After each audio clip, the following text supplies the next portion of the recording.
Assalamualaikum warahmatullahi wabarakatuh. Nama Ita Nur Aini, NIM 211010081. Saya dari kelompok 3 akan memaparkan materi ideologi Pancasila. Ideologi Pancasila adalah kumpulan nilai-nilai, norma-norma, cita-cita yang merupakan acuan dalam mencapai tujuan bangsa Indonesia. Ideologi Pancasila ini merupakan dasar negara Indonesia. Para pendiri meyakini bahwa bangsa Indonesia memiliki pondasi yang sangat kuat dan juga pegangan dalam kehidupan berbangsa dan bernegara. Pancasila sebagai ideologi bangsa tentunya harus dipahami dan juga diamalkan oleh setiap warga negara, terutama generasi muda masa kini. Garuda Pancasila sendiri dirancang oleh Sultan Hamid II dan diresmikan pada tanggal 11 Februari 1950 saat berlangsungnya sidang Kabinet Serikat. Nah, ada baiknya kita memahami filosofi dari burung Garuda sendiri.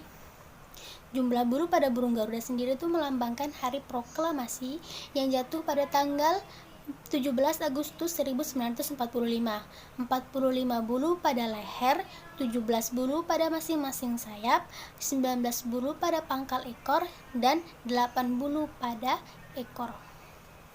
Warna keemasan pada burung Garuda sendiri melambangkan keagungan dan kejayaan dan Garuda sendiri memiliki paruh, sayap, ekor, dan cakar yang melambangkan kekuatan dan tenaga pembangunan. Perisai pada burung Garuda sendiri melambangkan sila-sila yang ada di Pancasila. Yang pertama yaitu dilambangkan dengan bintang berwarna keemasan yang dicerminkan layaknya sebuah Tuhan yang menjadi cahaya rohani kita. Yang kedua yaitu gelang rantai yang disusun dari gelang-gelang kecil yang menandakan hubungan antara yang satu dengan yang lain yang saling membantu. Yang ketiga yaitu pohon beringin yang mencerminkan kesatuan dan persatuan Indonesia. Banyaknya ranting-ranting yang bergelantungan mencerminkan latar yang berbeda-beda. Yang keempat yaitu banteng, layaknya sebuah banteng yang suka berkumpul. Manusia dalam mengambil keputusan tentunya harus dengan musyawarah. Yang kelima yaitu pada kapas dan padi yang mencerminkan pangan dan sandang kebutuhan pokok yang harus dipenuhi. Selanjutnya yaitu pita putih yang dicengkram kuat pada burung Garuda yang bertuliskan Bhinneka Tunggal Ika dalam karangan kitab Sutasoma Karan Pujangga Majapahit. Kata tersebut memiliki arti persatuan dan kesatuan nusa bangsa yang terdiri dari berbagai pulau, suku, bahasa, adat, kebudayaan. Sudah seharusnya kita bangsa Indonesia memahami filosofi dari Garuda sendiri. Yang selanjutnya yaitu makna dan fungsi dari ideologi Pancasila sendiri. Pancasila tidak hanya berkedudukan sebagai dasar negara, tetapi juga ideologi nasional bangsa Indonesia. Pancasila ialah sebagai ideologi yang memiliki makna sebagai berikut. Yang pertama yaitu nilai-nilai yang tercantum di dalam Pancasila itu menjadi cita-cita normatif penyelenggaraan bernegara. Yang kedua yaitu nilai-nilai yang tercantum di dalam Pancasila ini merupakan nilai yang disepakati secara bersama. Oleh karena itu menjadi satu di antara sarana di dalam pemersatu integrasi masyarakat Indonesia. Selanjutnya yaitu fungsi ideologi Pancasila. Yang pertama, sarana pemersatu bangsa Indonesia, memperkukuh dan memelihara kesatuan dan persatuan. Kedua, membimbing dan mengarahkan bangsa Indonesia untuk mencapai tujuan. Ketiga, memberikan motivasi untuk menjaga dan memajukan jati diri bangsa Indonesia. 4. Menjadi pedoman hidup bangsa Indonesia untuk menjadi keutuhan negara. 5. Menumbuhkan jiwa nasionalisme dan patriotisme. 6. Menunjukkan jalan serta mengawasi dalam upaya mewujudkan cita-cita yang terkandung dalam Pancasila. Kemudian, dimensi ideologi Pancasila. Yang pertama, dimensi idealisme. Dimensi idealisme adalah suatu dimensi ideologi Pancasila yang terkandung di dalam landasan dasar negara, sehingga dimensi ideologi ini memberikan harapan bagi kehidupan masyarakat bangsa Indonesia ke arah yang lebih baik. Kedua, dimensi realita. Dimensi realita adalah satu nilai-nilai yang terkandung dalam ideologi Pancasila untuk dilaksanakan dan diamalkan dalam kehidupan nyata. Dimensi realita ini menuntut sikap orang yang berlaku sesuai dengan landasan negara, yakni Pancasila dalam kehidupan masyarakat. Ketiga, dimensi fleksibilitas. Dimensi fleksibilitas adalah suatu kemampuan dari ideologi tersebut untuk menyesuaikan diri dan mengarah dan mempengaruhi dalam perkembangan kehidupan nasional di Indonesia. Warahmatullahi wabarakatuh. Perkenalkan, nama saya Bahazrani Ahmad, NIM 211010077. Saya dari kelompok 3 akan menjelaskan tentang landasan dan tujuan pendidikan Pancasila. Landasan dan tujuan pendidikan Pancasila. Pancasila tercantum dalam pembukaan Undang-Undang Dasar tahun 1945 pada alinea keempat, merupakan atas dalam kehidupan bermasyarakat, berbangsa dan bernegara, sesuai TAP MPR nomor 18/MPR/1998 tentang pencabutan P4 menetapkan Pancasila sebagai dasar negara adalah dasar negara dari Negara Kesatuan Republik Indonesia yang harus dilaksanakan secara konsisten dalam kehidupan bernegara. Di antara landasan-landasannya ialah yang pertama, landasan historis. Pada dasarnya, Pancasila digali dari nilai-nilai yang hidup dan berkembang semenjak lahirnya bangsa Indonesia, seperti pada zaman Sriwijaya dan Majapahit. Pada masa-masa itu, nilai-nilai ketuhanan, kepercayaan, sikap toleransi. Hal ini menunjukkan bahwa Pancasila paling tinggi kebenarannya. Oleh karena itu, secara historis, kehidupan bangsa Indonesia tidak dapat dilepaskan dengan nilai-nilai Pancasila. Menurut pandangan Orde Lama, Pancasila ditafsirkan dan nasionalis agama dan komunis atau naskah yang disebut Trisila dan diperas menjadi Ekasila disebut dengan gotong royong. Menurut pandangan Orde Baru, Pancasila harus dihayati dan diamalkan dengan berpedoman pada butir-butir P4 sesuai TAP MPR nomor 2/MPR/78. Menurut pandangan reformasi, dalam TAP MPR nomor 18/MPR/98 tentang penegasan Pancasila sebagai dasar negara yang mengandung ideologi nasional sebagai cita-cita dan negara. Yang kedua, landasan kultural. Pancasila sebagai kepribadian dan jati diri bangsa Indonesia merupakan pencerminan nilai-nilai yang lama tumbuh dalam kehidupan bangsa. Nilai-nilai yang dirumuskan Pancasila bukan perumusan satu orang, tetapi pemikiran tokoh-tokoh bangsa Indonesia yang terbuka hingga dapat memperkaya nilai-nilai Pancasila sesuai perkembangan zaman. Yang ketiga, landasan yuridis. Mencakup aturan perundang-undangan yang mendasari pelaksanaan pendidikan Pancasila. Pancasila secara yuridis konstitusional telah secara formal menjadi dasar negara sejak dituangkannya rumusan Pancasila dalam pembukaan Undang-Undang Dasar tahun 1945. Bagian 4. Landasan filosofi Pancasila sebagai dasar filosofi negara menjadi segala tindakan para penyelenggara negara dan menjadi jiwa dari perundang-undangan yang berlaku dalam kehidupan berbangsa dan bernegara. Tujuan pendidikan Pancasila secara nasional terdapat pada pembukaan Undang-Undang Dasar tahun 1945 pada alinea keempat, yaitu yang pertama, melindungi segenap bangsa Indonesia, memajukan kesejahteraan umum, mencerdaskan kehidupan bangsa, ikut melaksanakan ketertiban dunia. Menurut Undang-Undang Nomor 2 Tahun 1998 tentang Sistem Pendidikan Nasional, sesuai Pasal 4 bertujuan mencerdaskan kehidupan bangsa dan manusia seutuhnya, yaitu manusia yang beriman dan bertakwa kepada Tuhan yang Maha Esa dan yang berbudi pekerti yang luhur dan memiliki keterampilan dan sehat rohani, kepribadian yang mantap dan mandiri, serta bertanggung jawab kepada masyarakat dan bangsa.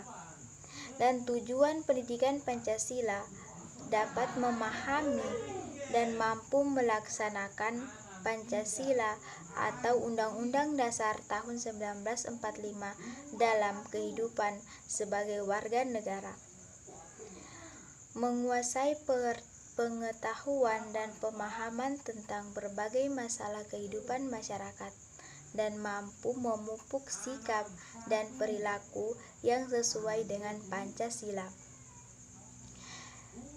Sekian yang dapat saya sampaikan, lebih dan kurangnya saya mohon maaf. Syukron. Assalamualaikum warahmatullahi wabarakatuh. Bismillahirrahmanirrahim. Assalamualaikum warahmatullahi wabarakatuh. Alhamdulillahirrabbilalamin. Kita masih diberikan kesempatan sehingga kita masih bisa memberikan ilmu walaupun hanya setetes air. Salawat serta salam tanpa pula kita aturkan kepada junjungan kita, Nabi besar kita, baginda kita Nabi Muhammad sallallahu alaihi wasallam, yang telah memberikan kita nikmat dan membawa ilmu bagi kita semua. Langsung saja saya akan membawakan materi tentang sejarah perjuangan bangsa. Di sini tuliskan Sumpah Pemuda Persatuan Bangsa Indonesia. Itu pada tanggal 28 Oktober 1928. Nah, pada tanggal 28 Oktober 1928, di situ terjadi penonjolan peristiwa sejarah perjuangan bangsa Indonesia di dalam mencapai cita-citanya. Nah, pada saat itu pemuda-pemudi Indonesia dipelopori oleh Muhammad Yamin, Wongsonegoro, dan lainnya. Nah, pemuda Indonesia yang berisi pengakuan akan adanya bangsa, tanah air, dan bahasa yang satu, yakni Indonesia. Dengan Sumpah Pemuda ini, makin tegaslah apa yang diinginkan oleh bangsa Indonesia, yaitu kemerdekaan tanah air dan bangsa Indonesia. Untuk mencapai kemerdekaan perlu adanya rasanya persatuan sebagai bangsa yang merupakan syarat mutlak. Nah, yang kedua itu penjajahan Jepang. Nah, sejarah pembuatan Pancasila ini berawal dari pemberian janji kemerdekaan di kemudian hari. Itu pada tanggal 7 September 1944, pemerintahan Jepang pembentukan BPUPKI. Pada tanggal 29 April 1945, yang bertujuan untuk mempelajari hal-hal yang berhubungan dengan tata pemerintahan Indonesia merdeka. Nah, BPUPKI semula beranggotakan 70 orang, 62 orang Indonesia dan 8 orang anggota istimewa bangsa Jepang. Nah, pada tanggal 1 Juni 1945 untuk merumuskan filsafat dasar negara bagi negara Indonesia. Selama 4 hari bersidang, ada 33 pembicara. Penelitian terakhir menunjukkan bahwa Soekarno adalah penggali atau perumus Pancasila. Nah, di sini juga ada dijelaskan dari tokoh Muhammad Yamin pada tanggal 29 Mei 1945. Nah, pada tanggal 28 Mei 1945 itu Badan Penyelidik mengadakan sidangnya yang pertama. Peristiwa ini kita jadikan tonggak sejarah karena pada saat itulah Muhammad Yamin mendapat kesempatan yang pertama untuk mengemukakan pidatonya. Nah, pada saat itu Muhammad Yamin mendapat kesempatan untuk mengemukakan pidatonya di hadapan sidang Badan Penyelidik. Nah, di sini lagi ada dari tokoh utama Insinyur Soekarno pada tanggal 1 Juni 1945. Insinyur Soekarno mengucapkan pada pidatonya di hadapan sidang hari ketiga Badan Penyelidik diusulkan jika 5 hal untuk menjadi dasar negara merdeka: kebangsaan, internasionalisme, dan peri kemanusiaan, mufakat atau demokrat. Nah, pada tanggal 22 Juni 1945 itu Piagam Jakarta, 9 tokoh nasional yang dimana itu Insinyur Soekarno dan DRS Muhammad Hatta, Maramis dan lainnya yang mengadakan pembahasan pertemuan untuk membahas pidato serta usul-usul mengenai dasar negara yang telah dikemukakan oleh sidang-sidang badan penyelidik. Mungkin hanya itu yang bisa saya sampaikan. Lebih dan kurangnya mohon maaf. Kurangnya hanya datang kepada saya, lebihnya datang kepada Allah. Assalamualaikum warahmatullahi wabarakatuh. Assalamualaikum warahmatullahi wabarakatuh. Kali ini saya akan membawakan materi tentang Pancasila sebagai sistem filsafat. Pancasila merupakan dasar filsafat kenegaraan Indonesia sekaligus filsafat hidup bangsa. Pancasila memuat nilai kearifan lokal yang sudah ada di tengah-tengah masyarakat sejak lama. Itulah sebabnya Insinyur Soekarno enggan disebut sebagai pencipta Pancasila. Aku tidak mengatakan bahwa aku pencipta Pancasila. Apa yang kukerjakan hanyalah menggali ke dalam bumi ini tradisi-tradisi kami sendiri, dan aku menemukan 5 butir mutiara yang indah, ungkap Soekarno dalam pidato perumusan Pancasila. Dengan demikian, apa yang dilakukan Bung Karno beserta para pendiri bangsa bukanlah membuat Pancasila, namun mereka hanya memperjelas nilai-nilai hidup yang bersifat implisit untuk dituangkan menjadi sesuatu yang lebih konkret. Makna Pancasila sebagai sistem filsafat. Sebelum membahas lebih jauh mengenai filsafat Pancasila, penting untuk mengetahui lebih dahulu apa yang dimaksud dengan filsafat. Mengutip dari buku Pendidikan Pancasila dan Kewarganegaraan oleh Edi Rohani tahun 2019, filsafat diartikan sebagai pandangan hidup seseorang atau kelompok yang merupakan konsep dasar dari kehidupan yang dicita-citakan. Sedangkan sistem menurut Sri Rahayu dalam Pendidikan Pancasila dan Kewarganegaraan tahun 2017 umumnya memiliki ciri suatu kesatuan bagian-bagian, saling berhubungan, saling ketergantungan. Kesemuanya dimaksudkan untuk mencapai suatu tujuan bersama. Terjadi dalam satu lingkungan yang kompleks. Dengan demikian, dasar yang terkandung dalam Pancasila yaitu tentang hubungan manusia dengan Tuhan Yang Maha Esa, dengan dirinya sendiri, dengan sesama manusia, dengan masyarakat bangsa. Menurut Ruslan Abdul Ghani, Pancasila disebut sebagai filsafat karena merupakan hasil perenungan jiwa yang mendalam oleh para founding father atau pendiri bangsa Indonesia. Karakteristik sistem filsafat Pancasila. Mengutip Pancasila sebagai sistem filsafat oleh Roland Bismarck, Fernando Pasaribu, karakteristik sistem filsafat Pancasila yaitu Pancasila merupakan kesatuan bagian-bagian yang disusun secara hierarkis. Tiap sila Pancasila tidak dapat berdiri sendiri dan tidak saling bertentangan. 3. Di antara sila-sila Pancasila ada hubungan yang saling mengikat antara satu sama lain, sehingga Pancasila merupakan satu kesatuan yang bulat dapat digambarkan sebagai berikut. Sila pertama meliputi, mendasari, dan menjiwai. Sila kedua, ketiga, keempat, dan kelima. Sila kedua diliputi, didasari, dan dijiwai sila satu, serta mendasari dan menjiwai sila ketiga, keempat, dan kelima. Sila ketiga didasari dan dijiwai sila satu dan kedua, serta mendasari dan menjiwai sila keempat dan kelima. Sila keempat didasari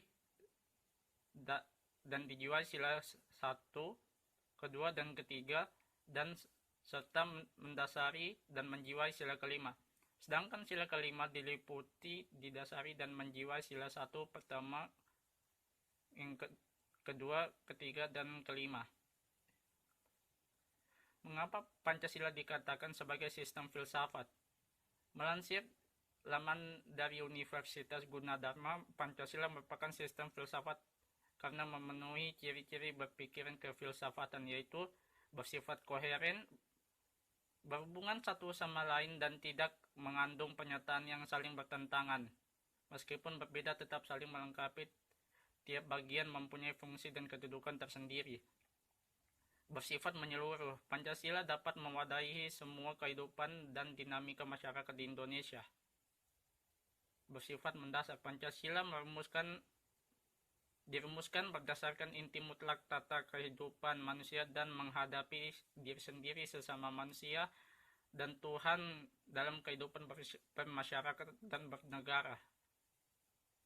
Bersifat spekulatif, Pancasila sebagai dasar negara pada mulanya merupakan buah pikir dari tokoh-tokoh kenegaraan, yang kemudian dibuktikan kebenarannya melalui rangkaian diskusi dan dialog panjang dalam sidang BPU, PKI, dan PPKI. Sekian dari saya. Apa yang salah dari diri saya sendiri dan yang benarnya hanya dari Allah Subhanahu wa Ta'ala. Demikian, wabillahi taufiq wal hidayah. Assalamualaikum warahmatullahi wabarakatuh. Assalamualaikum warahmatullahi wabarakatuh. Kali ini saya akan membawakan materi tentang Pancasila sebagai sistem filsafat. Pancasila merupakan dasar filsafat kenegaraan Indonesia sekaligus filsafat hidup bangsa. Pancasila memuat nilai kearifan lokal yang sudah ada di tengah-tengah masyarakat sejak lama. Itulah sebabnya Insinyur Soekarno enggan disebut sebagai pencipta Pancasila. Aku tidak mengatakan bahwa aku pencipta Pancasila. Apa yang kukerjakan hanyalah menggali ke dalam bumi ini tradisi-tradisi kami sendiri, dan aku menemukan 5 butir mutiara yang indah, ungkap Soekarno dalam pidato perumusan Pancasila. Dengan demikian, apa yang dilakukan Bung Karno beserta para pendiri bangsa bukanlah membuat Pancasila, namun mereka hanya memperjelas nilai-nilai hidup yang bersifat implisit untuk dituangkan menjadi sesuatu yang lebih konkret. Makna Pancasila sebagai sistem filsafat. Sebelum membahas lebih jauh mengenai filsafat Pancasila, penting untuk mengetahui lebih dahulu apa yang dimaksud dengan filsafat. Mengutip dari buku Pendidikan Pancasila dan Kewarganegaraan oleh Edi Rohani tahun 2019, filsafat diartikan sebagai pandangan hidup seseorang atau kelompok yang merupakan konsep dasar dari kehidupan yang dicita-citakan. Sedangkan sistem menurut Sri Rahayu dalam Pendidikan Pancasila dan Kewarganegaraan tahun 2017 umumnya memiliki ciri suatu kesatuan bagian-bagian, saling berhubungan, saling ketergantungan. Kesemuanya dimaksudkan untuk mencapai suatu tujuan bersama, terjadi dalam satu lingkungan yang kompleks. Dengan demikian, dasar yang terkandung dalam Pancasila yaitu tentang hubungan manusia dengan Tuhan Yang Maha Esa, dengan dirinya sendiri, dengan sesama manusia, dengan masyarakat bangsa. Menurut Ruslan Abdul Ghani, Pancasila disebut sebagai filsafat karena merupakan hasil perenungan jiwa yang mendalam oleh para founding father atau pendiri bangsa Indonesia. Karakteristik sistem filsafat Pancasila. Mengutip Pancasila sebagai sistem filsafat oleh Roland Bismarck, Fernando Pasaribu, karakteristik sistem filsafat Pancasila yaitu tiap Pancasila merupakan kesatuan bagian-bagian yang disusun secara hierarkis. Tiap sila Pancasila tidak dapat berdiri sendiri dan tidak saling bertentangan. 3. Di antara sila-sila Pancasila ada hubungan yang saling mengikat antara satu sama lain, sehingga Pancasila merupakan satu kesatuan yang bulat dapat digambarkan sebagai berikut. Sila pertama meliputi, mendasari, dan menjiwai. Sila kedua, ketiga, keempat, dan kelima. Sila kedua didasari dan dijiwai sila satu, serta mendasari dan menjiwai sila ketiga, keempat, dan kelima. Sila ketiga didasari dan dijiwai sila satu dan kedua, serta mendasari dan menjiwai sila keempat dan kelima. Sila keempat didasari dan dijiwai sila satu, kedua, dan ketiga, dan serta mendasari dan menjiwai sila kelima. Sedangkan sila kelima didasari dan menjiwai sila satu, pertama, kedua, ketiga, dan kelima. Mengapa Pancasila dikatakan sebagai sistem filsafat? Melansir laman dari Universitas Gunadarma, Pancasila merupakan sistem filsafat karena memenuhi ciri-ciri berpikiran kefilsafatan, yaitu bersifat koheren, berhubungan satu sama lain, dan tidak mengandung pernyataan yang saling bertentangan. Meskipun berbeda, tetap saling melengkapi. Tiap bagian mempunyai fungsi dan kedudukan tersendiri. Bersifat menyeluruh, Pancasila dapat mewadahi semua kehidupan dan dinamika masyarakat di Indonesia. Bersifat mendasar, Pancasila dirumuskan berdasarkan inti mutlak tata kehidupan manusia dan menghadapi diri sendiri, sesama manusia, dan Tuhan dalam kehidupan bermasyarakat dan bernegara. Bersifat spekulatif, Pancasila sebagai dasar negara pada mulanya merupakan buah pikir dari tokoh-tokoh kenegaraan, yang kemudian dibuktikan kebenarannya melalui rangkaian diskusi dan dialog panjang dalam sidang BPUPKI dan PPKI. Sekian dari saya. Apa yang salah dari diri saya sendiri dan yang benarnya hanya dari Allah Subhanahu wa Ta'ala. Demikian. Wabillahi taufiq wal hidayah. Assalamualaikum warahmatullahi wabarakatuh.